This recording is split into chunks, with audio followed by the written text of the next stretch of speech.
Ô, Carla Bigato e Felipe Bueno, Yes. eu li Estupefacto hoje. Duas notícias trazidas pela nossa colunista de todas as manhãs, a nossa Mônica Bergamo, minha amiga querida dínamo do jornalismo brasileiro. A Mônica, ela consegue descobrir coisas que às vezes a gente se impressiona. E hoje ela trouxe duas histórias envolvendo decisões de ministros do Supremo Tribunal Federal. Uma delas protagonizada pelo ministro Gilmar Mendes e outra pela Rosa Weber. E a ministra, o Gilmar Mendes, ele decidiu que uma moça, uma senhora, uma mulher, não sei a idade, acusada de furtar uma picanha, deveria ser absolvida. E a ministra Rosa Weber, ela negou um habeas corpus para uma mulher que furtou 2 shampoos. E ela endossou uma sentença que, nesse sentido, de não dar o habeas corpus, porque a pessoa tinha antecedentes. Bom, a notícia é interessante, mostra uma série de coisas. A Mônica abriu um espaço para uma discussão importante, que é o princípio da insignificância, né, que foi usado pelo Gilmar Mendes para absolver a moça da picanha.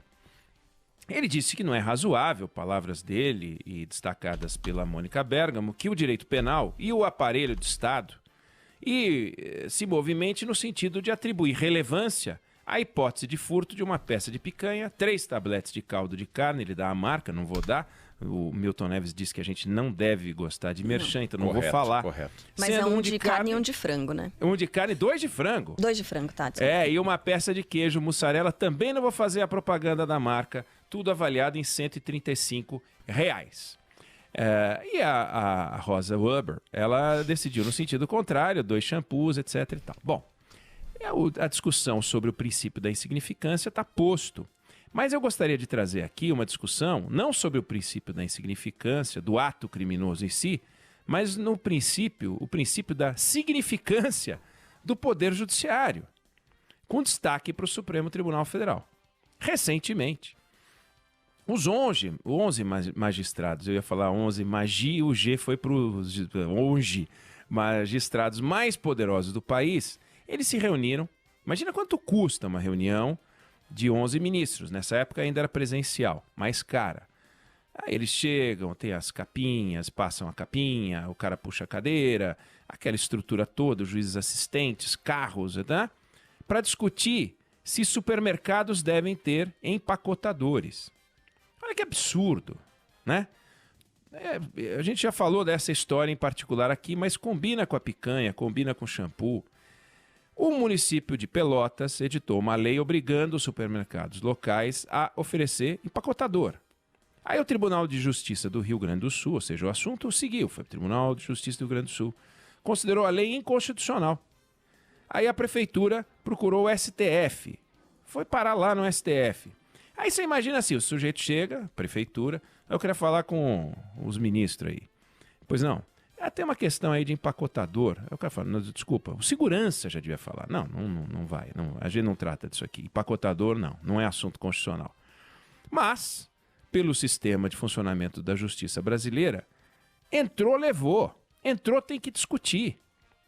Então teve uma sessão em que os ministros mostraram seus conhecimentos jurídicos sobre empacotadores, né? Emprestaram o seu tempo para discutir saquinho e empacotador. O ministro Gilmar Mendes gastou seu tempo para discutir picanha, gente. A ministra Rosa Weber gastou seu tempo para discutir shampoo. Não, mas era um direito que estava sendo colocado em risco. Não pode chegar no Supremo Tribunal Federal. Não pode chegar no Supremo Tribunal Federal. Tinha que ter um sistema de bloqueio. Sabe aquele que a gente quer que tenha nas penitenciárias para os celulares, para eles não tocarem, que não funciona? Também não funciona no Supremo. Bom, naquela discussão sobre os empacotadores, o ministro Ricardo Lewandowski, ele ficou do lado derrotado, mas aí ele deu um voto que eu comentei aqui quando eu soube dessa história, que eu achei uma delícia. Ele falou, olha, certa feita, ele falou feita, estava no mercado e uma velha senhora pagou os produtos, na hora de empacotar, ficou sem nenhum auxílio. Deram pilhas de saquinhos que são extremamente difíceis de serem abertos. Isso é verdade. Os saquinhos são difíceis de serem abertos. Até a hora que eu descobri que na lateral do saquinho, eles têm uma diferença de altura para que você possa, pela lateral, puxar. Eu tentava sempre abrir por cima e ficava com aquele negócio. Falava, será que eu trouxe algum produto molhado aqui? Vai, um iogurte, para poder molhar o dedo e dar aquela abridinha. Porque agora não pode nem botar a mão na boca, né, gente? Aí eu descobri que pelo lado abre. Então ele tem razão, é difícil de abrir. E como todos sabemos. E a senhora ficou atrapalhadíssima e criou uma fila. Ele viu isso. Fiquei me perguntando. Por que o ministro Lewandowski não foi lá e falou, deixa eu ajudar a senhora? E aí não tinha uma questão jurídica. Ele criou uma questão jurídica porque ele não foi ajudar a moça. A senhora, no caso. Bom, o Supremo cuida de questões essenciais. Só que ele cuida também de questiúnculas, sem o menor significado. Já discutiu o roubo de galo. Já discutiu o caso de uma consumidora incomodada porque comprou um pacote de pão de queijo mofado. E eu tenho lá o que a ver com isso? Ela que vai discutir no direito do consumidor, foi parar no Supremo Tribunal Federal. Como pode ter um Supremo que se debruce sobre picanha, shampoo, roubo de galo e pão de queijo? A taça das bolinhas do Flamengo, né? A taça das bolinhas do Flamengo, para! Não dá. O ministro Dias Toffoli, presidente Dias Toffoli, que agora vai ser sucedido pelo Luiz Fux, ele, antes do recesso, anteontem, ele disse o seguinte, olha, temos o Supremo mais produtivo do mundo. Fiquei pensando, que critério de produtividade, né, que ele está usando? Qual é o critério do ministro Dias Toffoli? E ele está convencido disso. Da mesma forma que o ministro Decotelli está convencido de que ele fez doutorado e pós-doutorado, o ministro Dias Toffoli está convencido de que o Supremo Tribunal Federal do Brasil é o mais produtivo do mundo. Mas ele não é maluco. Nem o Decotelli é maluco. A acusação no caso do Decotelli é outra. E no caso do Dias Toffoli temos uma questão também. Por que ele diz que o Brasil tem o Supremo mais produtivo do mundo, do que devemos nos orgulhar, pelo visto? É que em 1990, por exemplo, eles receberam 18 mil casos. E no ano passado, 103 mil. Ah, que legal, agora é por quilo, é de baseada. Então põe 1 milhão de casos lá, fica o mais produtivo das galáxias. A gente não precisa de um Supremo Tribunal Federal produtivo, a gente precisa de um Supremo Tribunal Federal improdutivo. Improdutivo. Que produza pouco. Poucas e boas e essenciais sentenças. Lapidares, acabadas. Aquelas decisões que transformam o país. Não uma decisão sobre picanha, não uma decisão sobre shampoo. É patético ver pessoas tão bem formadas discutindo e envolvidas numa deformação que é o Poder Judiciário no Brasil tem no topo da cadeia alimentar 11 escravos dos processos que chegam às suas mãos. Eles não comandam, eles são comandados. Porque se chega, tem que decidir. Se chega e tem que decidir, isso eles são comandados. O ridículo das histórias define o ridículo das sentenças. Claro que as sentenças são sempre muito fundamentadas, mas é ridículo imaginar um ministro com a formação do Gilmar Mendes, com a formação da ministra Rosa Weber, a serviço de um debate envolvendo um pedaço de carne. Ah, não, mas é o futuro de uma pessoa que está presa. Bom, mas que o STJ resolva, que o Tribunal de Justiça resolva. Não são juízes? Não estudaram? Não fizeram faculdade? Não prestaram concurso? Por que o caso tem que ter... Vai para a primeira, segunda instância, terceira instância, quarta instância, quinta instância? Que é isso? Nós não aprendemos no overlapping com Coutinho? Não dá para resolver isso de outra forma? A Suprema Corte Americana julga 100 casos, então deveriam estar em crise, colapso. Em vez de greve dos entregadores de aplicativos, já ter greve dos ministros do Supremo, da Suprema Corte dos Estados Unidos.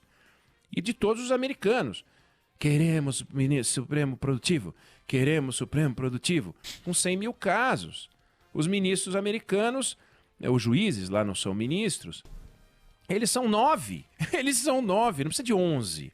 Eles são 9, tem 2 a menos, já é melhor, porque é mais barato.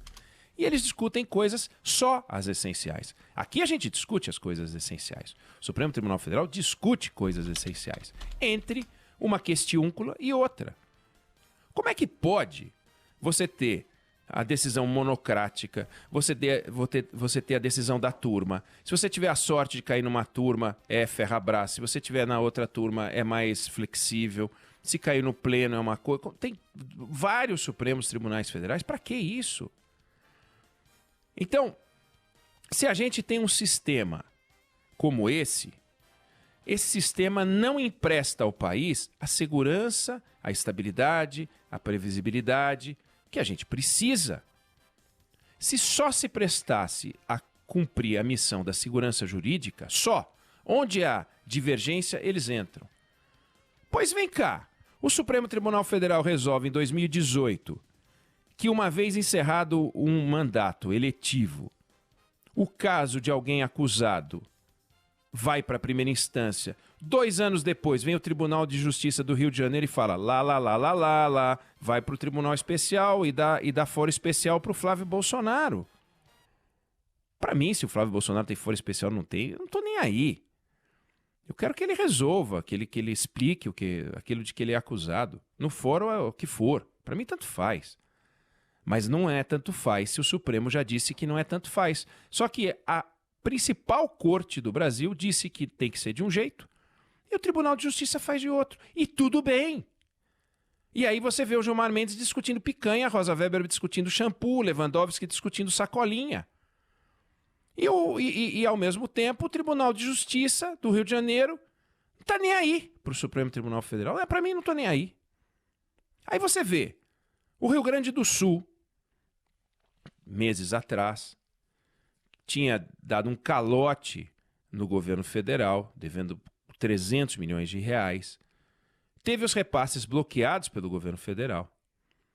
O bloqueio estava previsto em contrato. O bloqueio estava previsto em contrato assinado por todos os assessores, secretários, etc., do governo do Rio Grande do Sul.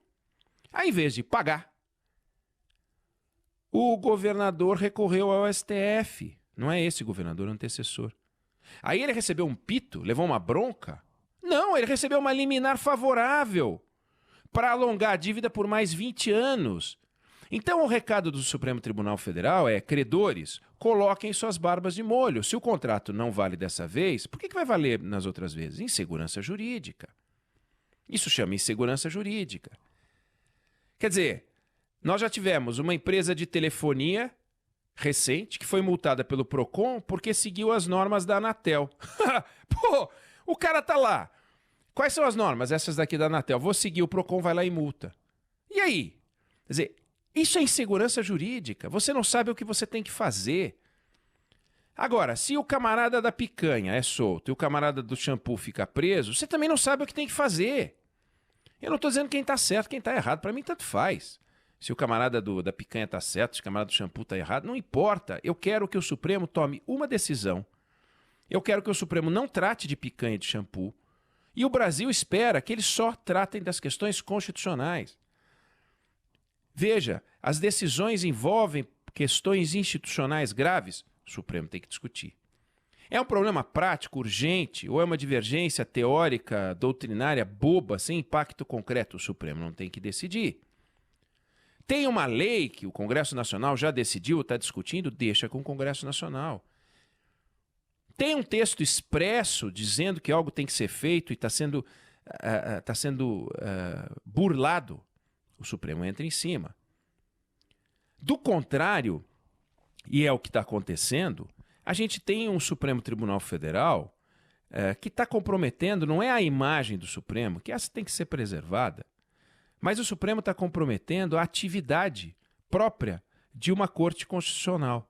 Agora, quem na Câmara dos Deputados, quem no Senado Federal, quem no Supremo Tribunal Federal, quem no Conselho Nacional de Justiça está discutindo uma revisão para impedir a irrelevância tomar conta do dia a dia dos ministros do Supremo?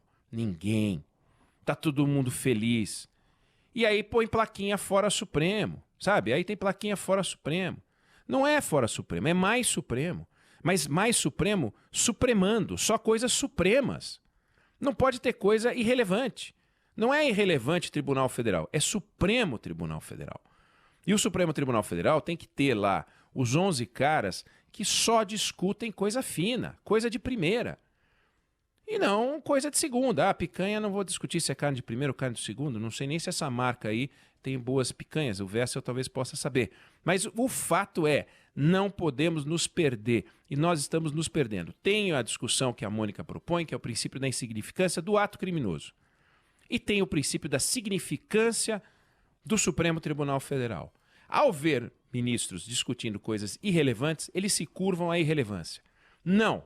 Eles têm que protestar contra a irrelevância, fechar as portas do Supremo para os processos irrelevantes, só se concentrar nos processos relevantes de natureza constitucional, e o Congresso Nacional devia se debruçar sobre isso, para, em vez de ficar discutindo como tem que nomear ministro do Supremo, se tem que ser da corporação, se tem que ser juiz togado, se não tem que... sei que isso é uma bobajada. Temos que obrigar, e o Supremo Tribunal Federal, não obrigar, impor, tem que mudar a lei, tem que mudar a Constituição, tem que fazer o que for para que o Supremo Tribunal Federal só cuide das questões supremas e feche as portas para a irrelevância.